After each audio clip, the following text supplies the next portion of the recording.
Welcome to Real Money Talks. Real strategies from the moneymakers and the world changers that you can use to make millions, keep those millions, multiply your wealth, and build your team. Here's your host, author of 5 New York Times bestsellers, money expert on Dr. Phil, CNN, CNBC, The Street TV, Fox News, and The View, Laurel Langmeyer. Hi, this is Laurel, and welcome back to Laurel's Real Money Talks, where we're talking about making money, keeping money, investing it, doing it with a team. We have the Millionaire Matrix and know how to make you a millionaire. We can do it in 3 to 5 years, but you have to follow the sequence. So every week on my podcast, I'm either doing a topic or bringing an extraordinary guest to talk about what's up. And this week, it's Valentine's Day, and love is in the air, and money is always in the air. So I brought Orion, who's just a world-leading relationship coach. She's brilliant, beautiful woman, and she's here to share love and dating tips that are going to make you irresistible. Not only as a salesperson, but I'm going to say salesperson, like especially if you're married, you sold somebody. So Orion, welcome. Thank you, Laurel. I'm happy to be here. So Orion, tell them a little bit about your background and how you ended up in this career, profession, passion that you're in. I actually did the launch of my career was experiencing an abusive relationship and going through all the healing that I needed to go through to find myself first and then find ways to explore and expand and develop myself as a person. So when I was in that painful relationship and when I got out of it, I was completely broken. It was physical, it was verbal, it was awful. And I was in deep depression, but I knew that there was a light in me that I can ignite and I can rise like the phoenix. I've done it before in my life. And I knew that there was a light inside of me. And even though I was in a position where I couldn't look at people in the eye and I walked down the street feeling completely broken and shattered, I believed that I can hold on to that. So I did every little thing that I could to find myself. So starting by listening to anything motivational, even YouTube clips, and then ending up traveling over 34 countries and studying from the greatest leaders and luminaries of our time. And then I ended up falling in love with an extraordinary man and having the best relationship of my life. And we got married last year, and I feel very blessed. And I've done it for myself. And I know what it's like to be on the other side, and I know what it's like to be in the depth of depression and pain. So I feel like I can relate more. And so it became my passion to light people up and help them. And I work with women and I help them attract their soulmate. And I help them ignite that part of them that is goddess-like, because when we change, the world changes. And so this is my mission, to light people up. And that's how it happened. That's awesome. And congratulations. Thank you. This is actually our 2-year anniversary this week on the 16th, right after Valentine's Day. Oh my God, it's 2 years already? Like, I just feel like I blinked a second ago and you were just getting married. Whoa. I know. That's amazing. Congratulations. I know. Well, thank you. You too.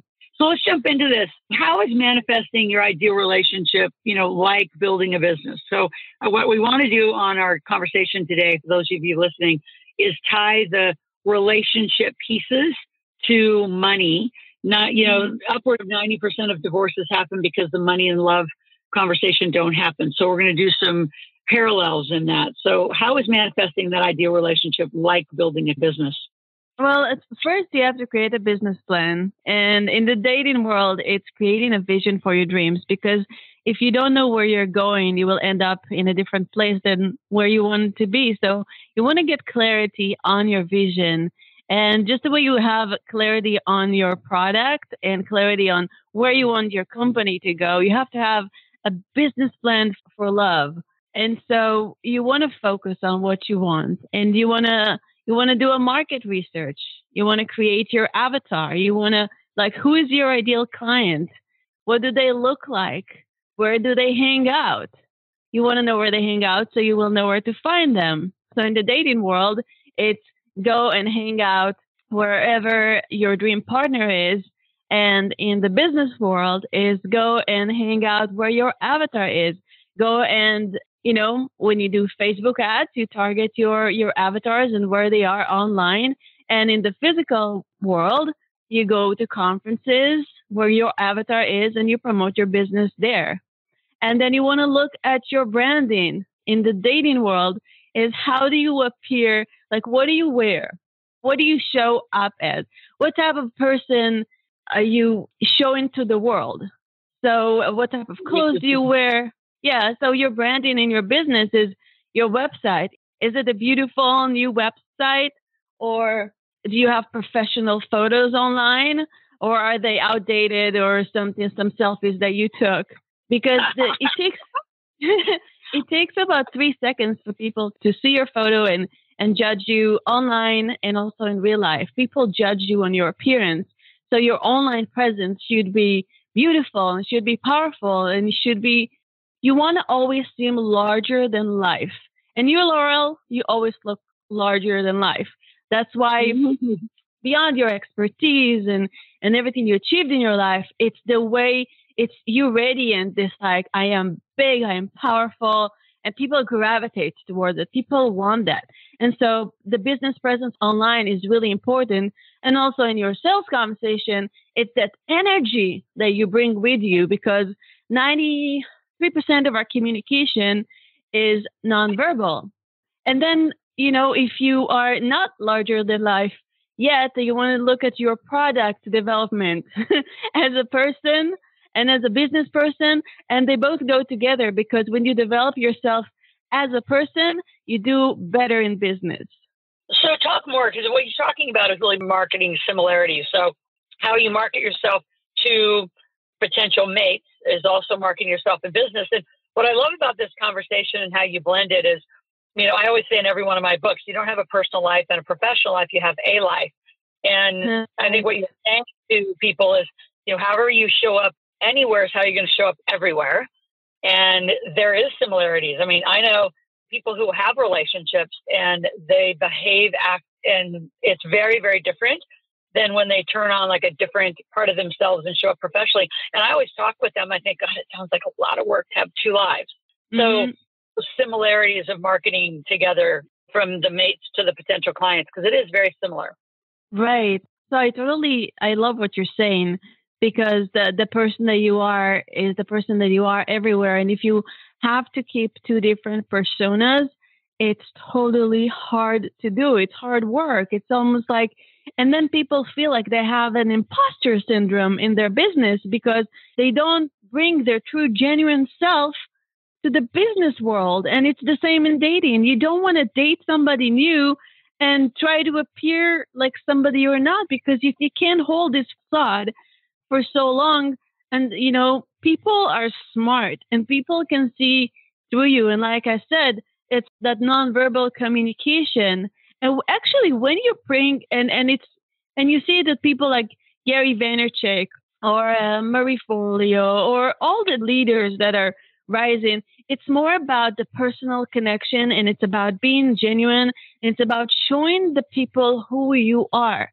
And especially when you go on videos and you just share who you are, people love that. People gravitate to people. In the past, it was cool to have like a front, but in this day and age, and with social media being so open, everybody can know what you ate yesterday just by going on your Facebook. It's good to be genuine and aligned, especially when you do video marketing. And talking about marketing, and if somebody wants their dream person, then you have to visualize and meditate. But if you don't take action, nothing will work. I am a firm believer in the law of attraction that says that likes attract likes, and whatever you focus on is manifested. And so many people believe in the law of attraction. There was the movie The Secret, and people believe I'm going to think about something and it's going to manifest.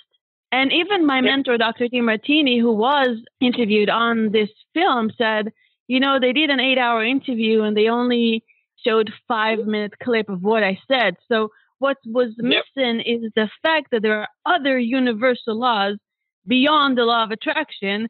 And one of them, very dominant one, is the law of action. You have to take action.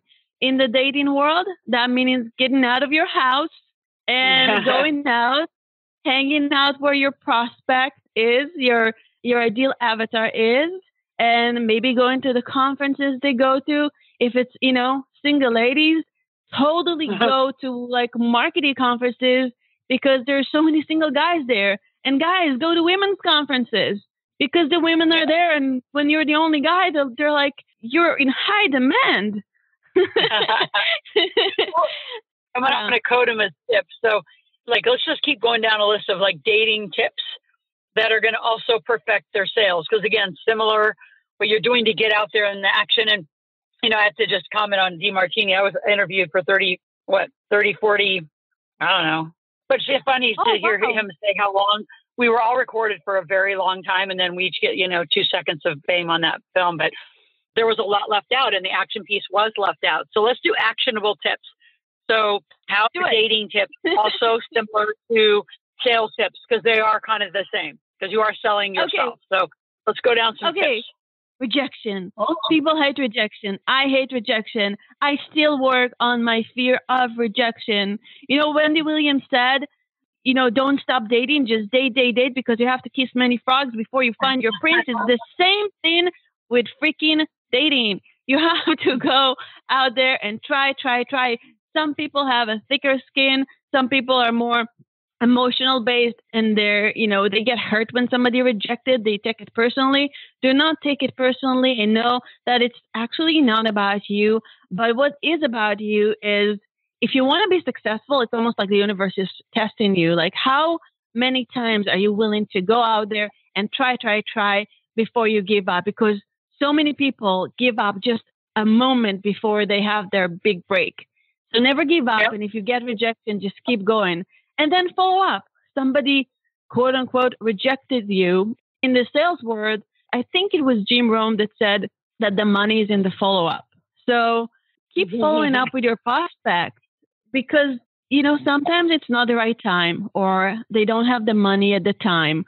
Their mindset is not there. But if you follow up, let's say a month later, 6 months later, a year later, things change. People are very dynamic. So things change to follow up because this is where you're probably losing a lot of money in your business.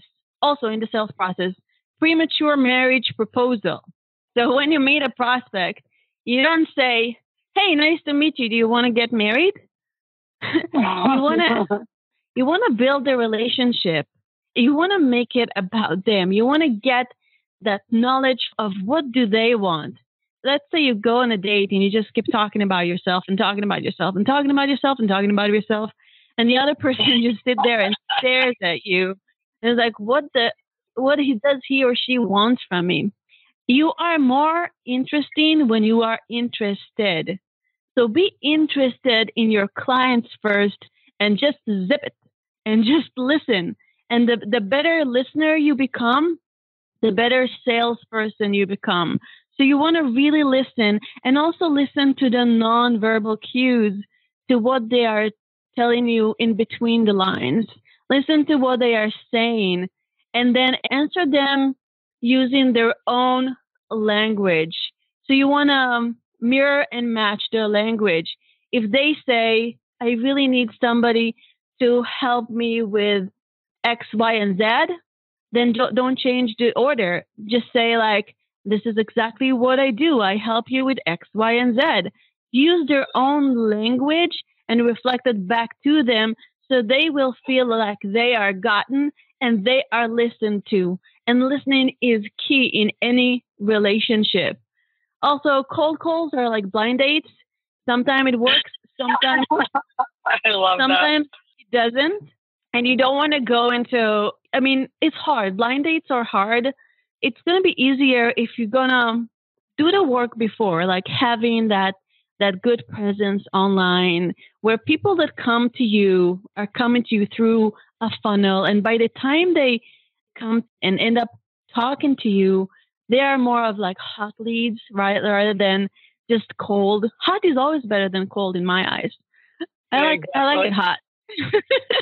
I like when things are hot and steamy, if you know what I mean, Laurel. And I want to head over to love language because you mentioned that, and I want you just to speak about what love language is and why it's so critical. And a lot of that's that mirroring you're speaking of. But the thing I want to also reiterate to the women that are listening is a lot of women, I think, are either one of two ways: extremely too aggressive or too passive. And in business, I mean, one of the biggest things, and you see it in our community too, at the table and our coaching and our clients, women will constantly say, they know about me, they'll follow up if they're interested. No, there's got to be some appropriate level of follow-up. So whether it's, they know I make the best pies in the world, or they know I make the best whatever clothes or jewelry, whatever you're doing, women, or I'm the best whatever, the amount of follow-up, appropriate follow-up, is critical. And I think women do the same in dating and or in the leading a money conversation. I think a lot of women have it in their DNA that men need to lead this money conversation. And I think those days are gone. I love that we're talking about days past, because there's so much that's so, I call Ward and Jude and Cleaver. We're not in the 60s and 70s anymore, folks. So it's all of these new techniques have to be brought forward into just a new way of communication, a new way of language, a new way of respect, and a new way of action. So speak of the love language, just in general, what is it? Because I know there's different languages, there's a whole structure. I mean, there's a whole courses on just, meeting love language. So speak to that. I love that whole conversation. Sure. So this is the Cliff Note of what love language is. So there are 5 love languages, and we all receive love in a different way. Something that is translated as love for one person will not be for another. So for me, gifts is one of my primary love languages. Maybe something in my childhood when my dad took me shopping made me feel really loved. So gifts for me are one of my greatest. When somebody gives me a gift, it doesn't matter if it's a small gift or a large one.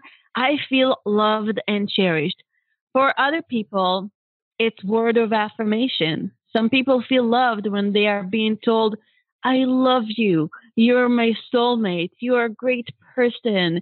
You are so smart. You are so great. You are the best ever. For some, it's physical touch. When they are touched and caressed and hugged, they feel really love. For others, it's quality time.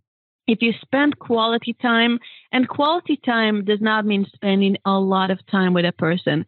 Quality time means being present with the person, present in the moment, and giving them all of you in the moment. And that is quality time. And for others, it's active service. For some women, you take out the garbage and it turns them on. So these are the 5 love languages: gifts, words of affirmation, physical touch, quality time, or acts of service. And this is true in love, and this is true with your client. When you have the conversations with your clients, you want to, again, listen. It goes back to listening. Listen to their love language. Physical touch probably is not going to be what they need from you, but maybe they do need to meet in person. And for them, having a meeting in person and not online might be a higher value. For others, they want more of your time. For others, active services. If you go beyond and you do something extraordinary for them, they just fall in love with you. And you do want to make your client, turn them from clients to raving fans. Love it. So in your experience, do you just ask people? Do you just go down the list and kind of survey them? Give some ideas about how someone can gauge that without, or do you just be that direct and say, what's your love language out of these 5? So for me, I'm not that direct. I don't really ask people, what is your love language when it comes to my clients? I did ask Stefan, my husband, and we did talk about that. So we know now how to give each other more love.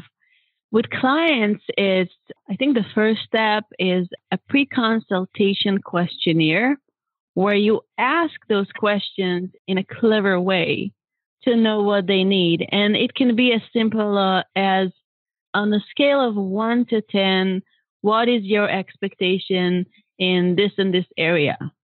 And when you get that questionnaire and you study it, you know exactly what they need. It also helps you in the sales process.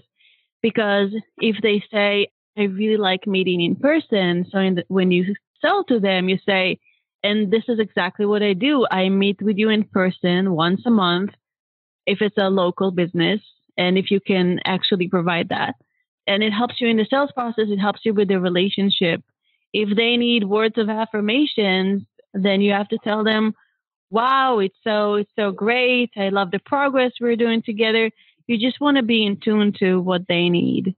Awesome. I love that.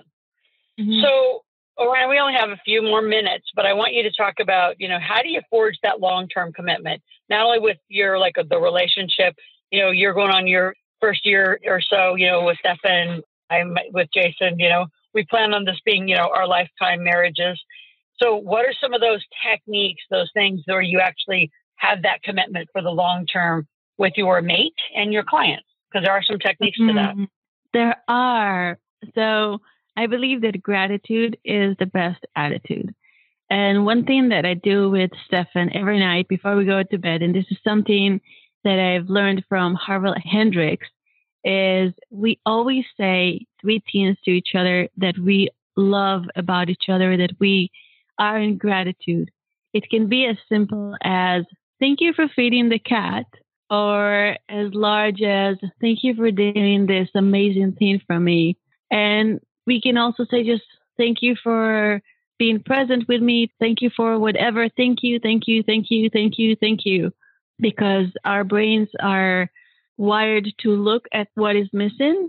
It's from prehistorical times that we always look for danger. And sometimes we end up looking for danger in our relationship. And so when we focus on gratitude, we are activating this part of our brain that is the RAS, the reticulate activating system.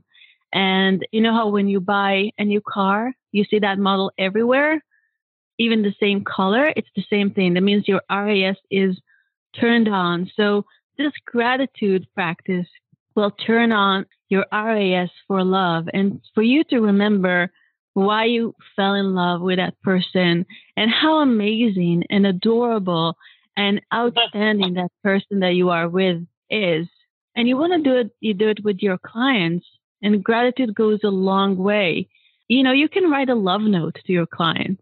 You can send them a little gift or an article saying, hey, I've been thinking about you. It was such a pleasure working with you so far. Here's a little something from me. And little things like that go a long way. I received a gift basket from somebody that I worked with, and I ended up working with them for another year just because I received the gift basket. And I love chocolates, and it was so sweet. This attention to details and really nurturing the relationship. It's not like, oh, we got married. Yay! And then everything just falls apart because you don't nurture it. Relationship in business and in love is like a garden. You have to keep watering it. You have to keep adding to it, adding value, adding love, adding care, improving communication, improving your relationship. And then your love, your relationship, your business will grow like a beautiful garden. Orion, I know we could continue to talk, and those of you, Valentine's Day in front of us, but as you just said, your relationship needs to be watered. Your clients need to be watered. I know you have some... Just water everything. You need to be watered. That's so funny. I know you have amazing gifts for those listening for being on the podcast today. Where can they go receive some goodies and learn more about what your great work is? Sure. So my gift is an ebook. This is an ebook for women looking for love, and they can go to orionsmethod.com/love magnet. That is ORIOS method/orionsmethod/love magnet. Yay, I said it correctly. Woo! Thank you so much, Laurel. And I'm sending you all the love this Valentine's Day and to everybody that is listening. Awesome. Well, I appreciate you being on. And again, you're listening to Laurel's Real Money Talks. All of our podcasts are stored there. So laurelsrealmoneytalks.com. You can find it on iTunes, the app stores. We're everywhere. And as you enjoy the podcast, pass them on. And let's get more and more people in this money conversation. And if you ever want to ask me a question, go to asklaurel.com. Put in your name, phone number, and email. Ask any question, make a request, and we will be right back with you. So again, have an extraordinary Valentine's Day and keep loving money together. Orion, thanks for being on. Thank you. All right. Take care. Talk to you soon, all you listeners. Bye-bye. Thanks for listening to the Real Money Talks podcast. Your host has been Laurel Langmeyer, author of 5 New York Times bestsellers, money expert on Dr. Phil, CNN, CNBC, The Street TV, Fox News, and The View. Want to learn more about off-Wall Street investing, tax strategies, and multi-million-dollar business strategies? Visit laurelsrealmoneytalks.com for past episodes, show notes, and resources. For some special wealth-building gifts only for Laurel's podcast listeners, visit laurelsrealmoneytalks.com/podcast gifts. Do you have a burning question for Laurel? Visit asklaurel.com to submit your question, and it may just be covered on a podcast episode. So stay tuned and be sure to subscribe to get new episodes every week.